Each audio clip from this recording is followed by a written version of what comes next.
Hello, everyone. So last time we were looking at the concept of absolute max and mean and how to find them. So we defined absolute max and mean. So basically, absolute max and mean, absolute max of a function is a point, is an x value for which the output is the largest among all possible outputs of f. And absolute mean is an x value for which the output is the smallest among all possible outputs of f. And we also saw about extreme value theorem. And extreme value theorem says that if you have a continuous function defined on a closed finite interval, then it's guaranteed that the function will take its absolute max and will take its absolute mean. And we also saw about how to find absolute max and mean.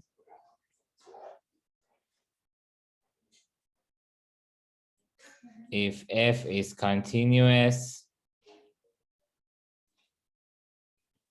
and domain of f is equal to, let's say, some closed finite interval a to b.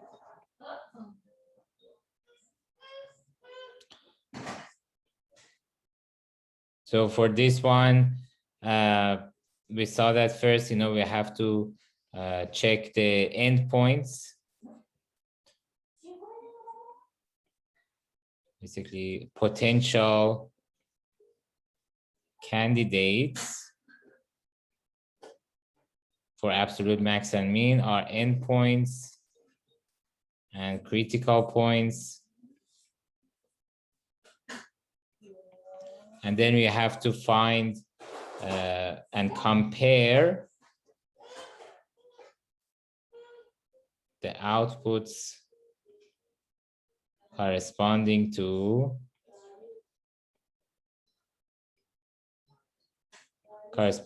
these inputs,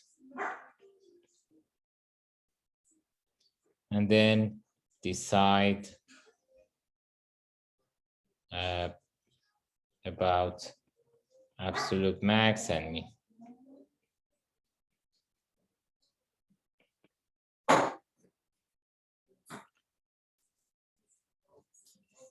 Okay, so let's look at, we did one example. Let's look at another example. Let's say, find the absolute max and mean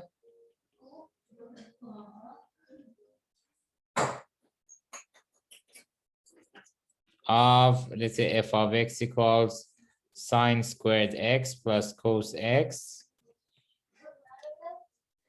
defined on the interval minus pi to pi.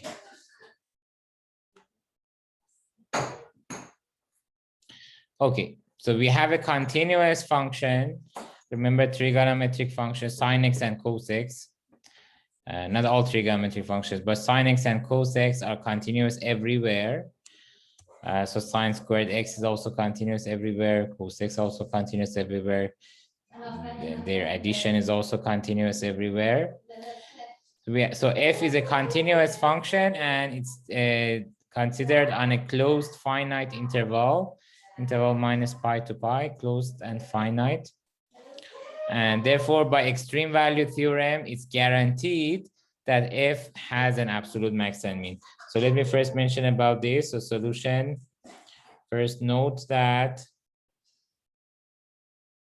by extreme value theorem,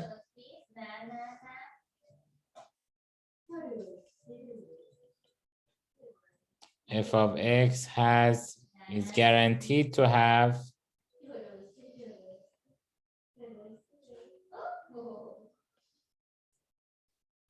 absolute max and mean.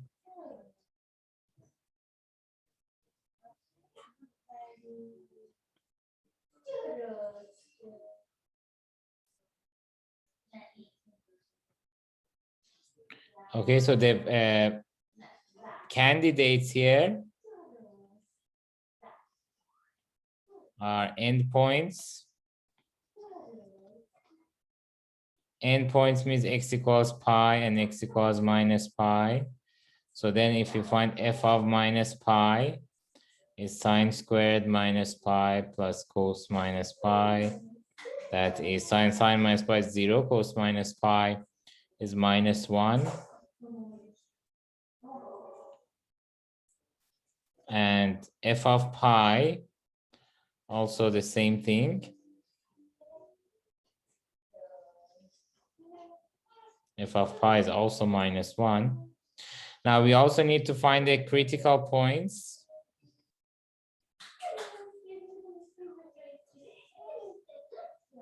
So for critical points, we need to solve for f prime of x equals 0. Now f of x is sine squared x plus cos x. So derivative of this function is 2 sine x cos x minus sine x equals 0. So that gives sine x times 2 cos x minus 1 equals 0. So that gives sine x equals 0 or cos x equals 1/2. So sine x equals 0 and our interval is between minus pi and pi. So the solutions for sine x equals 0 will be x equals minus pi and 0 and pi. Solutions of cos x equals 1/2. Remember, when we find critical points, we are only interested in the critical points inside the domain. If some critical point is outside domain, we would not be interested. Now, each of these equations have infinitely many solutions, but we are only interested in ones that are inside the domain. Now, for cos x equals 1/2, the solutions would be pi over 3 inside minus pi to pi. What else? So let me draw the unit circle. So this is minus pi.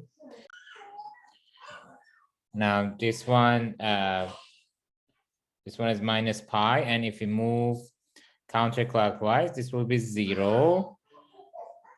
And this will be, if you continue moving, this will be this point here will be also pi, in addition to being minus pi. And the solutions for this equation cos equals 1/2 we will have one solution in quadrant 4, which will be minus pi over 3. This is before hitting 0. So if we start from minus pi, we move this direction before hitting 0. The first solution will be minus pi over 3. And then we also have one solution in quadrant 1. If we continue moving after 0, so this is the solution in pi over 3. This is solution quadrant 1, which will be pi over 3. Cos of this angle is also 1/2. So these two angles will have cos of 1/2.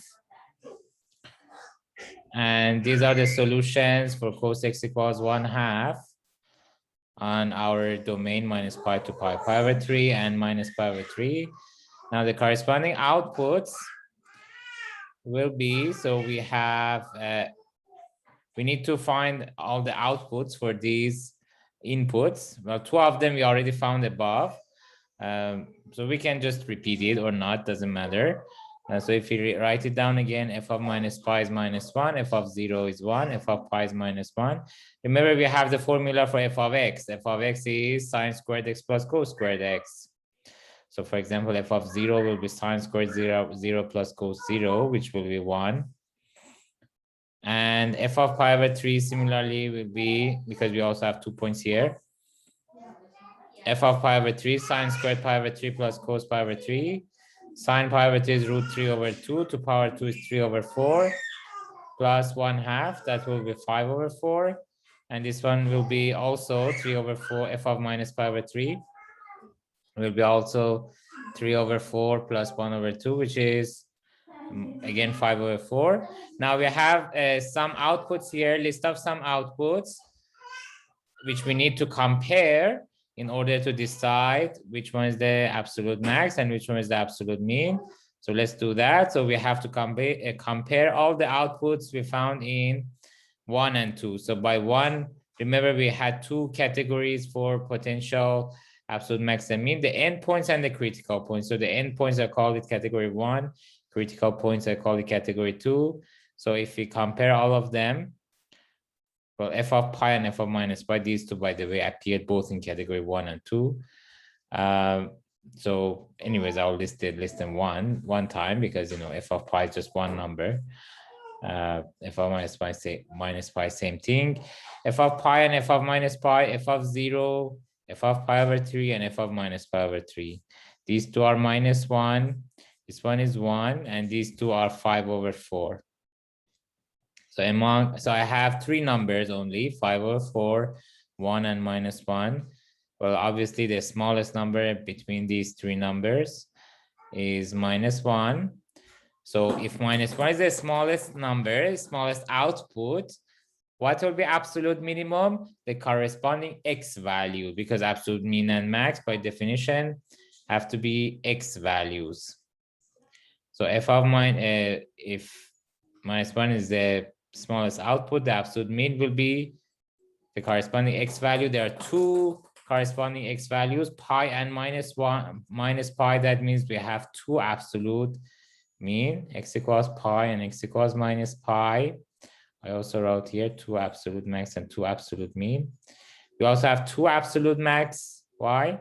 Because the largest output is 5 over 4, but 5 over 4 as an output comes from two different inputs, pi over 3 and minus pi over 3. So both of them will be considered as absolute max.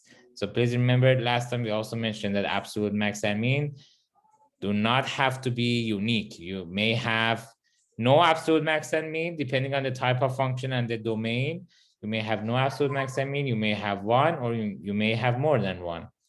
Well, in this example, we were already guaranteed to have at least one absolute max and at least one absolute mean, but of course it's possible to have more than one absolute max and mean. And yeah, here we have two absolute max, the inputs corresponding to the output 5 over 4, and two absolute mean, the inputs corresponding to the output -1. All right, now the next topic we want to consider, still in the topic of absolute max and mean, but the next case basically, absolute max and mean on open intervals. So far, remember, in this topic, we were considering a function that was continuous and defined on a closed finite interval. And we saw that if we remove any of these assumptions, the function may not have absolute maximum mean anymore. But it may not have absolute maximum mean, but it may have. So how do we know, if let's say we remove one of these conditions, how do we know whether the function still has absolute maximum mean? And if it has absolute maximum mean, how can we find it? So suppose that, so this is the problem. The problem is, suppose that f of x is a continuous function.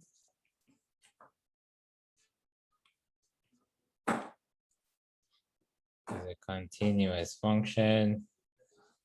So I don't want to remove the assumption of continuity here. Of course, you know, potentially you can remove this condition as well and see what happens.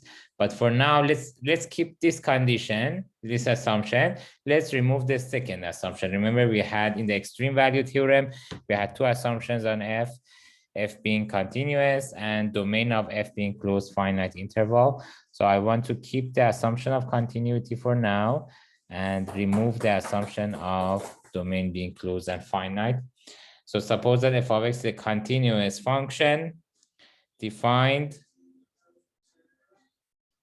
on an open interval of the form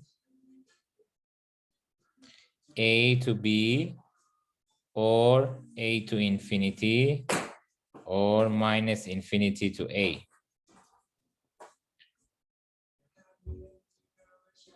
So let's consider let's consider these three open intervals as our domain, either intervals of the form a to b, or a to infinity, or minus infinity to a.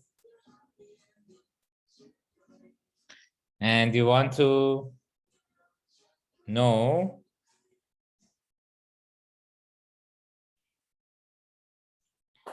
whether f of x has absolute max or mean.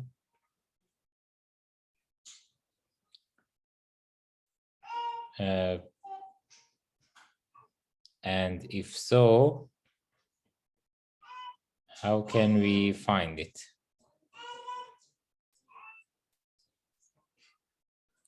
So we're going to mention a theorem here again without proof that answers this question partially.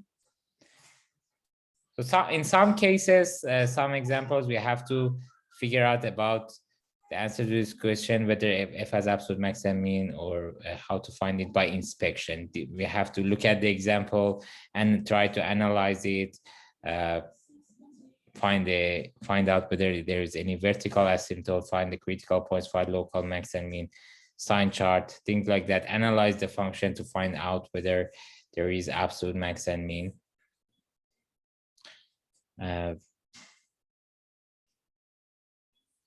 But some of the cases, some of the examples can be analyzed using this theorem that I want to say. So this theorem answers this question partially.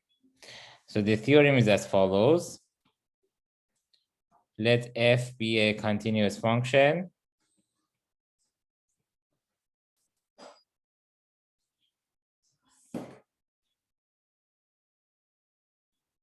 defined on an open interval, on an open interval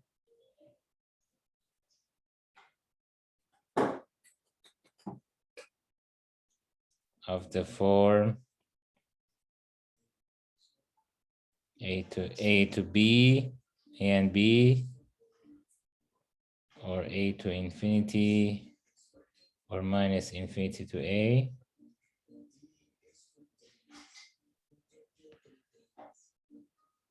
And suppose that f of x has exactly one local extremum,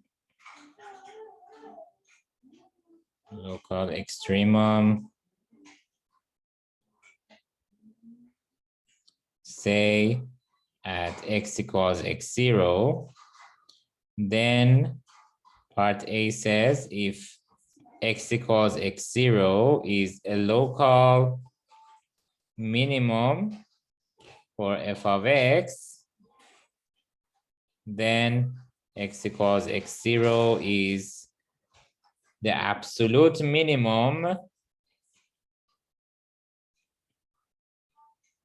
for f of x. And part B says if x equals x0 is a local maximum for f of x, then x equals x0 is the absolute max for f of x. Okay, so even if the interval is not closed finite, as long as the function has exactly one local extremum. What exactly one local extremum is? One local max or one local mean, and nothing more. So you cannot have, if you have, for example, one local max and one local mean, then you cannot apply this theorem. Or if you have two local max, you cannot apply this theorem. So overall, so local extremum means either local max or local mean. Overall, you need to have one local extremum. So either one local max, no local mean, or one local mean, no local max. Only under this situation, you can apply this theorem. Okay, so that's why I said that this theorem only answers the question that we are saying partially, because, well, not always and not all functions satisfy these conditions, because maybe for many functions, they have, for example, one local max and one local mean, or two local max, one local mean. For those functions, we cannot apply this theorem. This theorem can be applied only if you have either one local max, no local mean, or one local mean, no local max, meaning that one local extremum overall. So we draw the picture for you. So if you have, let's say, something like this, or if you have, let's say, something like this.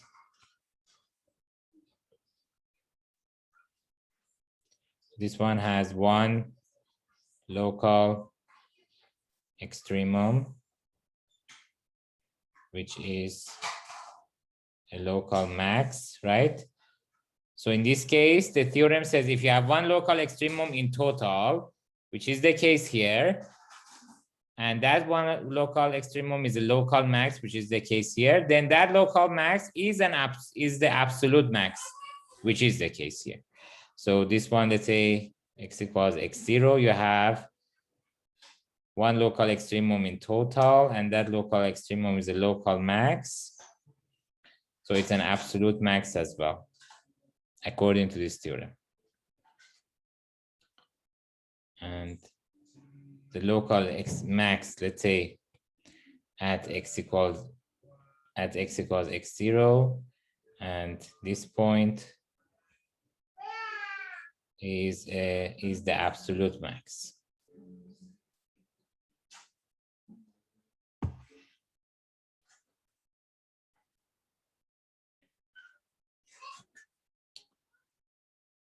And similar situation here. Overall, one local extremum, that local extremum is a local minimum.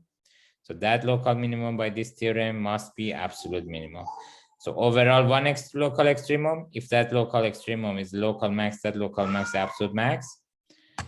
And if that local mean, at that local extremum is a local mean, that local mean will be absolute mean. So one remark here is that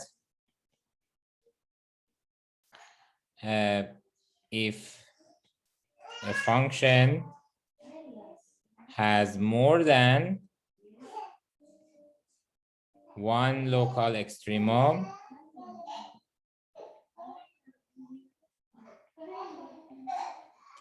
then the theorem above cannot be applied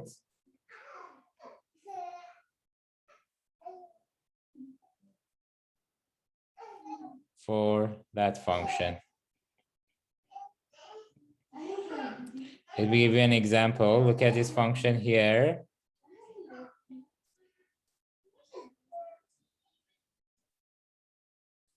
So see, this function has three local extremum in total. So let's say this is your function y equals f of x. This function has three local extremum. Why it has three local extremum? Because it has one local max here, one local mean here, and one local max here. So two local max and one local mean. Two local max and one local mean. Any local max is called local extremum. Any local mean is also called local extremum. So two local max, one local mean means three local extremum in total. But the local mean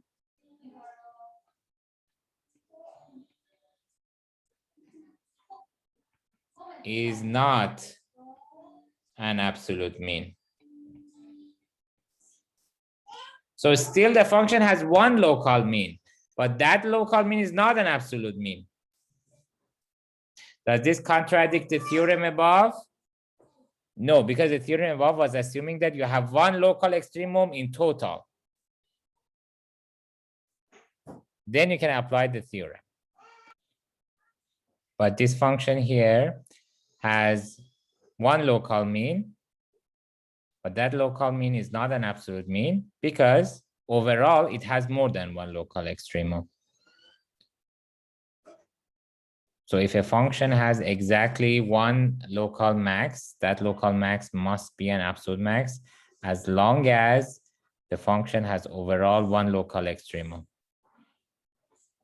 Similarly, for similar situation for local mean. If it has one local mean, that local mean must be an absolute mean. If overall it has one local extremum.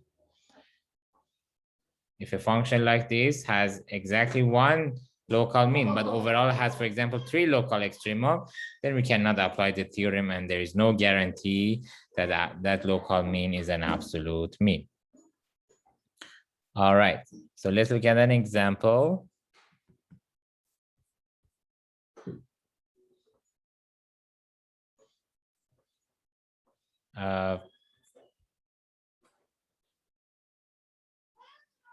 Determine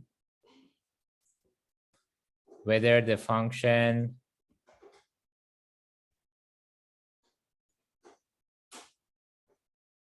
f of x equals 1 over x squared minus x has any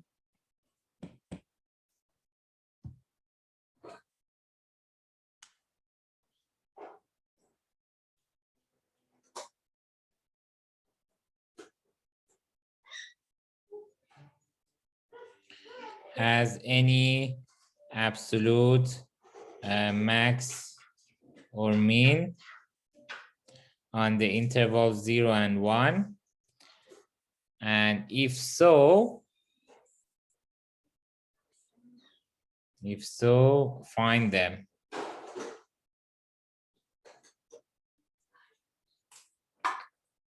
All right.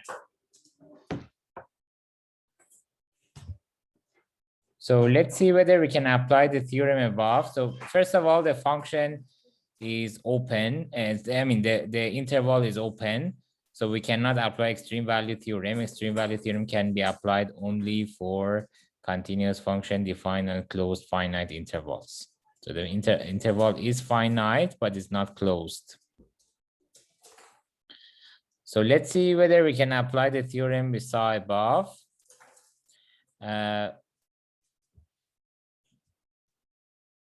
Let's find critical points first. Critical points. For critical points, I need to solve for f prime of x equals 0. What is f prime of x? Well, we know that u to power minus 1 derivative is minus u prime u to power minus 2. And here u is x squared minus x. So f prime of x will be minus derivative of this function, which is 2x minus 1, times 1 over x squared minus x to power 2.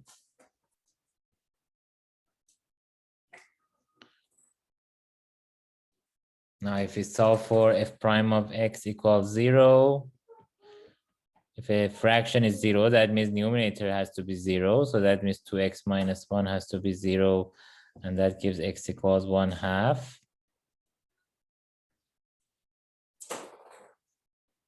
Okay, now let's look at the sign chart for f on 0 to 1. Because remember, because we are not allowed to use apply extreme value theorem, and we are not allowed to apply the algorithm that we saw to find absolute max and mean of a continuous function on a closed finite interval. We said that we have to analyze case by case. We have to determine whether the function has absolute max or mean by inspection, by analyzing the function and by finding critical points and doing sign chart, etc. And if we can, of course, we can apply this theorem that we saw here as well. Let's analyze the function with the sign chart and then see whether we can apply the theorem that we saw or not. So the sign chart, we need to write the x values here on the domain. Domain is 0 to 1. And then there is one critical point at 1/2, f prime here and f here. F prime is 0 at 1/2. What happens at, okay, first let's see, between 0 to 1/2, what happens? Between 1/2 to 1, what happens? Between 0 to 1/2, if you use a test point here, let's say x equals 1/4, then f prime of 1/4 will be how much? Minus 2 times 1/4 minus 1 divided by 1/16 minus 1/4, the whole to power 2. This will be, the denominator is of course positive, and numerator 1/2 minus 1 is negative, times negative will be positive. So positive here, negative here, the function increasing here and decreasing here.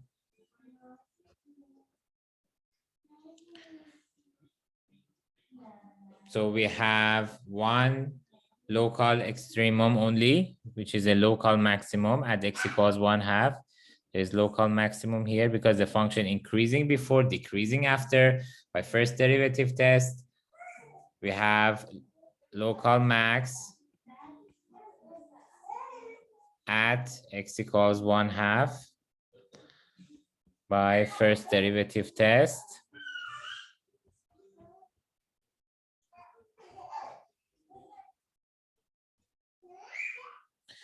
So we can apply the theorem because the theorem can be applied as long as we have one local extremum overall, meaning that either one local max, no local mean, or one local mean, no local max, which is the case here. We have one local max, no local mean.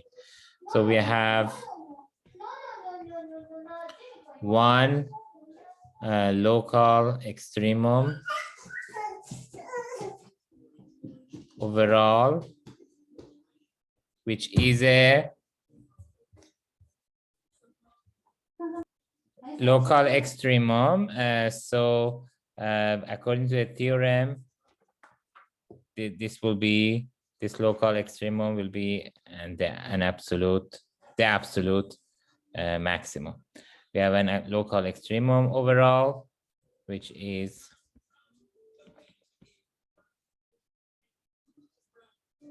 a local max. So by theorem above, we can say that x equals 1/2 is the absolute max. Okay. So we show that there exists absolute max, and we also found it at the same time, because as long as we have one local extremum overall and that local extremum is a local max, the theorem says local absolute max exists and that local max is the absolute max. So the theorem guarantees the existence of absolute max under this situation and also finds it at the same time. It says that that local max that you have is actually absolute max, which means that the function has absolute max, and the theorem says how to find it. You just need to find local max. That local max is absolute max under this condition or situation. Okay, so we found absolute max using the theorem. Now, what about absolute mean?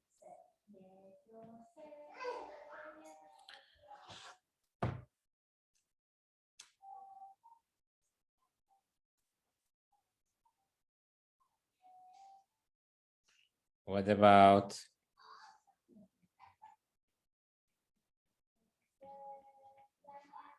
absolute mean?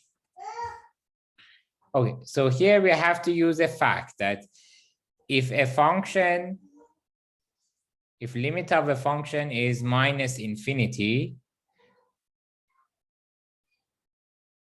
inside the domain, then the function will not have absolute mean, because absolute mean means the smallest output, an input whose output is the smallest among all outputs. So if the function goes to minus infinity, means there is no smallest output, therefore there is no absolute mean.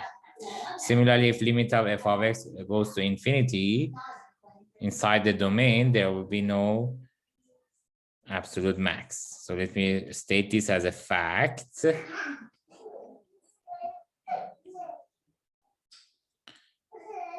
If limit f of x approaches to, let's say, b is equal to, let's say, or let's say c infinity, for some c inside domain,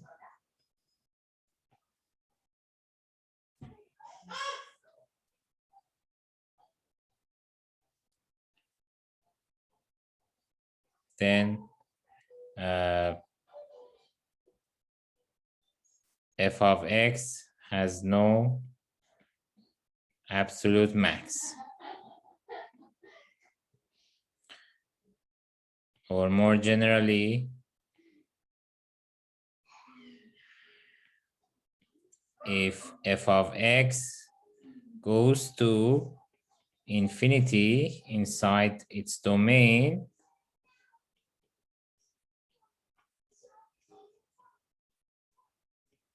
then f of x has no absolute max.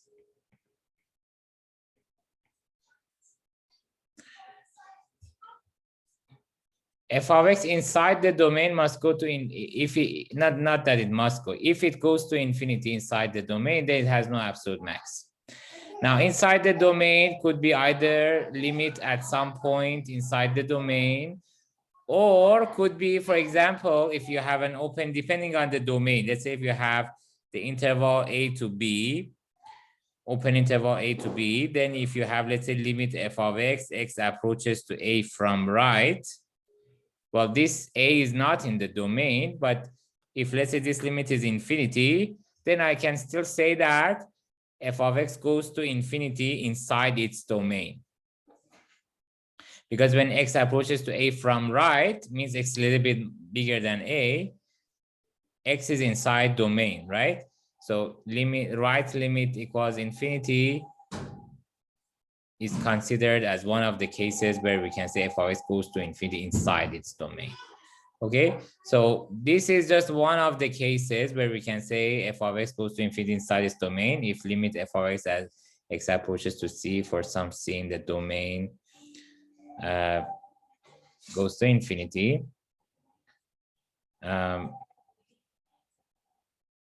So that's just one case, but there are other cases such as this one. For example, like I said, a is not in the domain, but if you have right limit at a equals infinity, then because right limit means x bigger than a, and those numbers, any number bigger than a is inside domain, still we can say that this is true. And then if this is true, then domain will have no absolute max. But if left limit, let's say, is infinity, then it will be no good for us. We can't use it because the domain is a to b, means any number bigger than a. So if the left limit is infinity, this is irrelevant to the function on the domain a to b. Okay, so this is for existence of absolute max. And similarly, if f of x goes to minus infinity inside the domain, it will have no absolute mean. So similarly,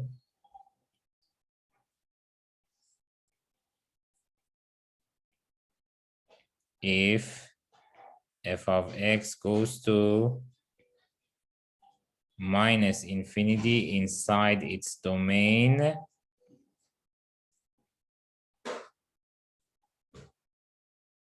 then f of x has no absolute mean.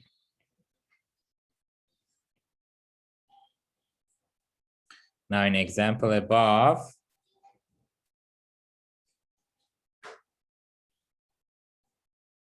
let's look at the limits at 0 and 1. Remember the domain was open interval 0 to 1. Now, if the right limit at 0 or left limit at 1, because if the domain is 0 to 1 means the number is bigger than 0 and less than 1 inside domain. So if the right limit at 0 or left limit at 1 is minus infinity, then we can say the function has no absolute mean. Remember, we already proved the existence of absolute max. Now the question is about the existence of absolute mean. And according to this fact, if one of the limits that I mentioned is minus infinity, then we can say that absolute mean does not exist. So let's see.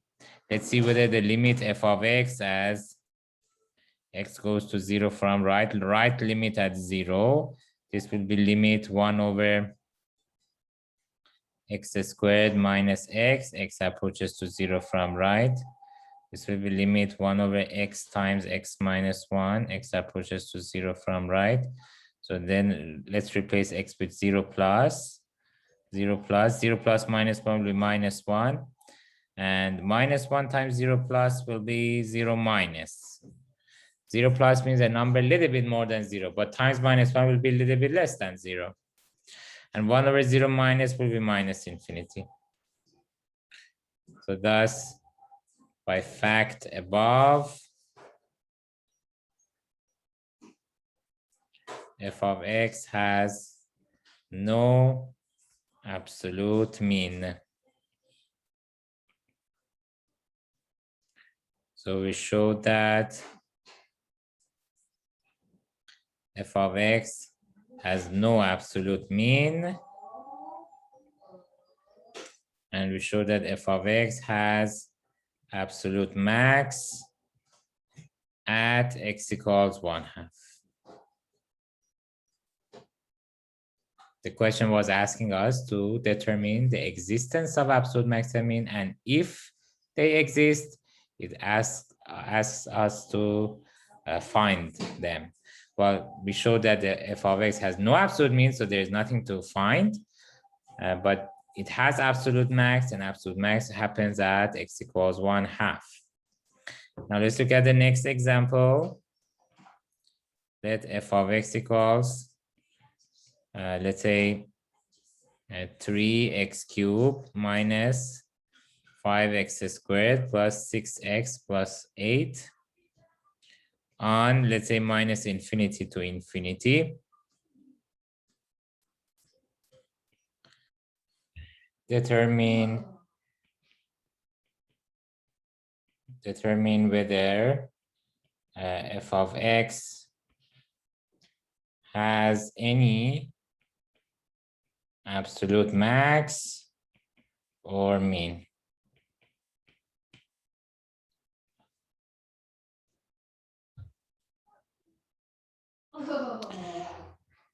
Okay.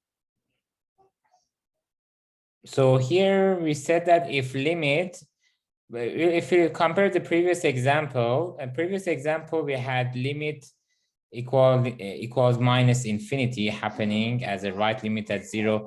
Left limit at 1, if you check, you will see also that is also minus infinity.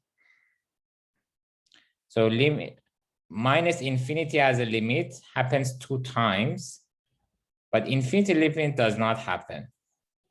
So minus infinity limit happening means that there is no absolute mean, but infinity limit does not happen, so we cannot say absolute max does not exist. And then after we analyze the function, we saw that actually we can apply the theorem and conclude that it has absolute max. So my point is, first check whether infinity limit or minus infinity limit occurs inside the domain, of course. If they occur inside the domain, then we can say that there is no absolute max if the infinity limit occurs, and there is no absolute mean if minus infinity limit occurs. So let's see here, this is a cubic function. So the limit at infinity will be, if you remember from chapter 1, limit at infinity will be infinity, limit at minus infinity will be minus infinity for a cubic function. As long as the leading coefficient is positive. If leading coefficient is negative, it will be the opposite. Limit infinity at infinity will be minus infinity, limit at minus infinity will be infinity. But in any case, as long as you have a cubic function, both limits infinity and minus infinity will happen as long as the domain is minus infinity to infinity, and therefore absolute max and mean will not exist. So let me write it this way, that limit, note, that limit f of x as x goes to infinity. So this will be limit 3x cubed minus 5x squared plus 6x plus 8 as x goes to infinity. And then this will be limit x cubed, I can take it out, 3 minus 5 over x plus 6 over x squared plus 8 over x cubed as x goes to infinity. So then if I replace x with infinity, infinity to power 3 times 3 minus 5 over infinity is 0, 6 over infinity is 0, 8 over infinity is 0, infinity to power 3 is infinity, times 3 is infinity. Similarly, check that the limit at minus infinity will be minus infinity. So we can say that by fact above,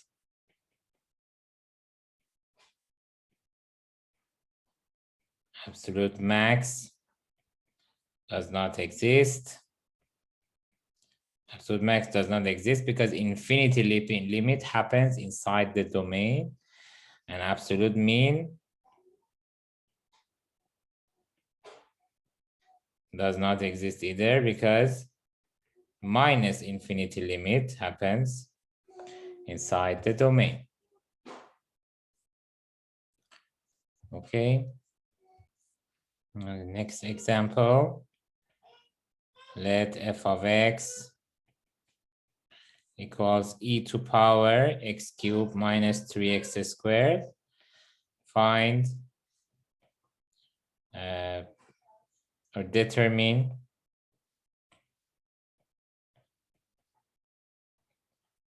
whether f of x has absolute max or mean, and find them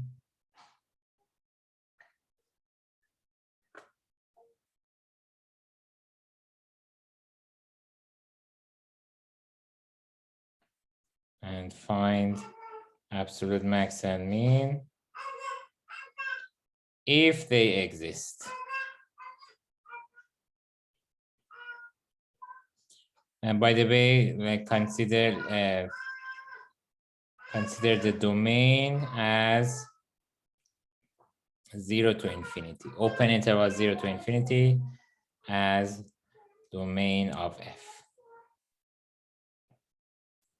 The domain is given in the question. The function, the formula for the function is also given. And then we are asked to see whether, to determine whether the function has absolute max or mean. And if it has, we need to find it. So again, the first thing, we have to think about the fact that we said that if infinity limit occurs inside the domain, no absolute max. If minus infinity limit occurs inside the domain, no absolute mean. So solution. So first, let's look at the limits. Let's see whether infinity limit or minus infinity limit occurs. So limit f of x as x goes to infinity. Well, this is inside the domain, right? Because the domain is 0 to infinity. So infinity limit, it will be still inside the domain. So that will be limit e to power x cubed minus 3x squared, x goes to infinity.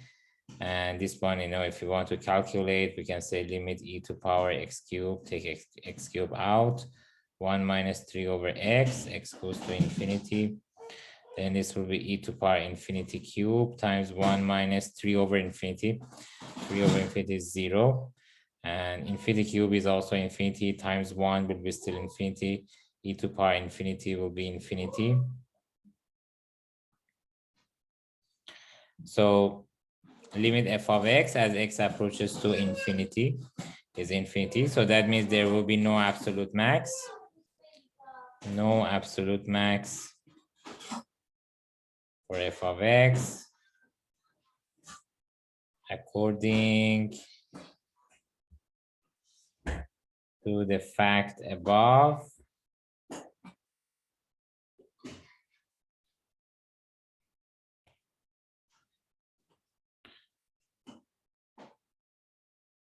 And so infinity limit occurs and no absolute max. What about minus infinity? Well, remember the domain is 0 to infinity, so we are not allowed to let x go to minus infinity because then that will be outside of the domain. Domain is only 0 to infinity, open interval 0 to infinity. So right limit at 0 is okay. It will be inside the domain, but obviously right limit at 0 will not give us infinity or minus infinity. This function here is continuous everywhere because exponentials are continuous, polynomials are continuous, the composition is continuous. And if you want to find the right limit at 0, it will give you f of 0, which will be right limit at 0 will be f of 0, which will be a finite number, right? So right limit at 0, it will be inside domain, but will not give you infinity or minus infinity. Limit at infinity, we saw that is infinity. So minus infinity is not going to occur. So that means potentially absolute mean may exist, but we have to still verify. We have to check. So remember, I'm saying that if the limit, if minus infinity happens as a limit, absolute mean will not exist for sure. But if minus infinity does not happen as a limit, still we cannot say my absolute mean will exist for sure. It may exist, may not exist. So for example, if you consider this function, let's say this is f of x equals x on the interval 0 to 1, open interval 0 to 1. So this function we saw that has no absolute mean. But minus infinity does not happen as a limit either, right? So my point is, if minus infinity happens, no absolute mean for sure. If minus infinity does not happen, absolute mean may or may not exist. So far for this example here, infinity limit happened, so for sure no absolute max. Minus infinity did not happen. Absolute mean may or may not exist. How can we know? Let's see whether we can apply the theorem that we saw above about existence of absolute mean and max, which was saying that if one local extremum overall, and that local extremum is a local mean, then that local mean must be an absolute mean. So let's see whether that situation is valid here. So for absolute mean, let's see whether theorem above is valid here. By theorem above, I mean whether we have one local extremum overall in our domain. So let's see. So critical points. What are the critical points here? Well, I need to solve for f prime of x equals 0. F prime of x is derivative of f of x. F of x was, where is it? E to power x cubed minus 3x squared. E to power u derivative is u prime times e to power u. e to power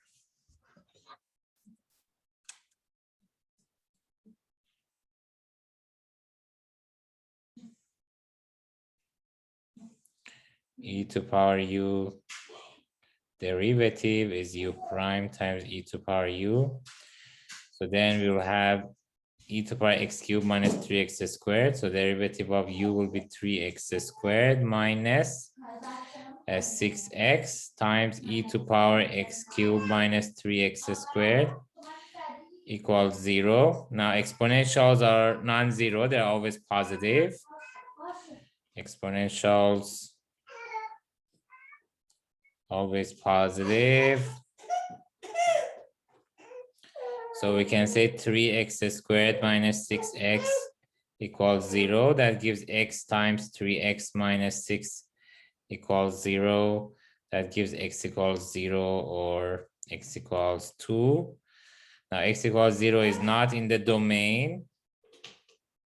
Remember, the domain is open interval 0 to infinity. So 0 is not in the domain, but 2 is in domain. So let's look at the sign chart.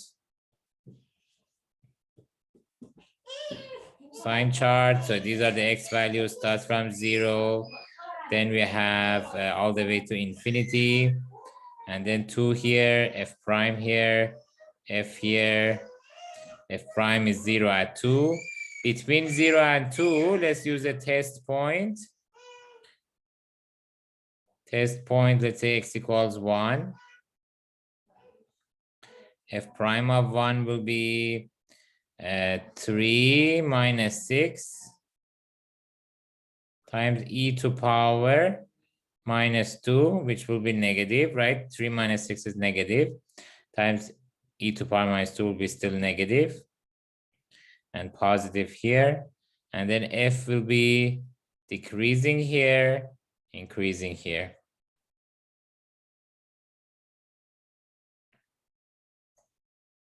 Okay, so we have, this will be local mean and one local extremum in total, because we have one local mean, no local max. So we have one local extremum in total.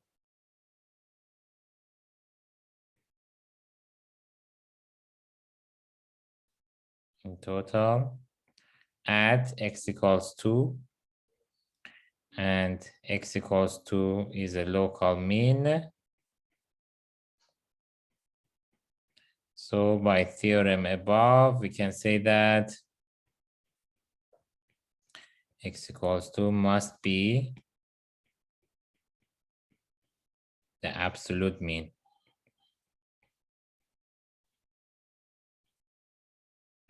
for f of x. So we showed that f of x has no absolute max,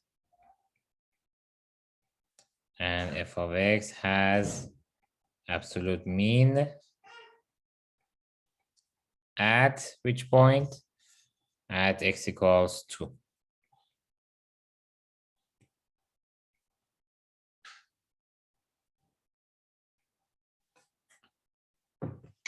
Okay, guys.